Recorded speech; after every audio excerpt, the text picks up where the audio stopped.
जौनपुर की सुबह बड़ी सुकून भरी होती है। गोमती नदी पर सूरज की पहली किरण पड़ते ही पानी सुनहरा हो जाता है। घाटों पर घंटियां बजती हैं, मस्जिदों से आजान की आवाज आती है और मंदिरों में आरती। यही है जौनपुर, जहां धर्म, इतिहास और इंसानियत एक साथ चलते हैं। चंदापुर गांव जौनपुर शहर से थोड़ा दूर था।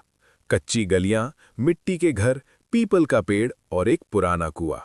यहीं पैदा हुआ रघुनाथ उर्फ रघु। पिता हरिकेश यादव, ईमानदार किसान। मां सरस्वती देवी, संस्कारों की मूर्ति। घर गरीब था, पर इज्जत बहुत थी। रघु बचपन से ही सवाल पूछता था, हम गरीब क्यों हैं? जौनपुर इतना बड़ा जिला है, फिर गांव पीछे क्यों? पिता बस कहते, बेटा समय बदलने में मेहनत लगती है। गांव का स्कूल टूटी छत वाला था। बरसात में पानी टपकता, फिर भी रघु रोज पहले पहुंचता। मास्टर जी कहते, इस लड़के में जौनपुर की मिट्टी की ताकत है। जब रघु पहली बार जौनपुर शहर गया तो उसकी आंखें खुली रह गईं। शाही पुल, अटाला मस्जिद, शीतला चौक, ओलंदगंज बाजार। उसे लगा, इतना बड़ा इतिहास है, पर लोग आज भी बेरोजगार क्यों हैं? एक साल गोमती उफन पड़ी, खेत डूब गए, पिता बीमार हो गए, घर में चूल्हा बुझने लगा। मां ने चुपचाप अपनी चूड़ियां बेच दी।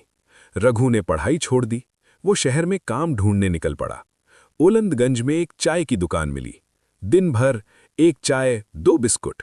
लोग कहते, अरे ये तो गांव का लड़का है, चाय वाला अफसर बनेगा।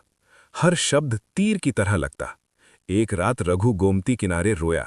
उसने कहा, हे गोमती मैया, क्या मेरा भी कुछ होगा? ठंडी हवा चली, जैसे जवाब मिला, हिम्मत रख। उसी दुकान पर प्रोफेसर वर्मा आते थे।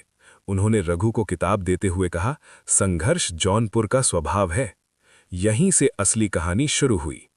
भाग 11, संघर्ष का दौर। दिन में 12 घंटे काम, रात में 6 घंटे पढ़ाई। कभी भूखा, कभी बीमार, पर हौसला जिंदा। माँ बोली, बेटा तू खुद को खत्म कर लेगा।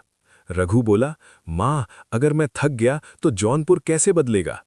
रघु ने बड़ी परीक्षा पास कर ली। पूरे गांव में ढोल बजे। पिता पहली बार हंसे। रघु नौकरी के लिए लखनऊ, दिल्ली गया। वहां उसने देखा, लोग बड़े, दिल छोटे। पैसा है, अपनापन नहीं। हर रात उसे गोमती, गांव, मां की रोटी याद आती। कुछ साल बाद रघु अफसर बनकर जौनपुर लौटा। लोग बोले, अब ये भी भूल जाएगा। पर रघु नहीं बदला। उसने देखा, सरकारी दफ्तरों में घूस, किसान परेशान, युवा बेरोजगार। उसने आवाज उठाई।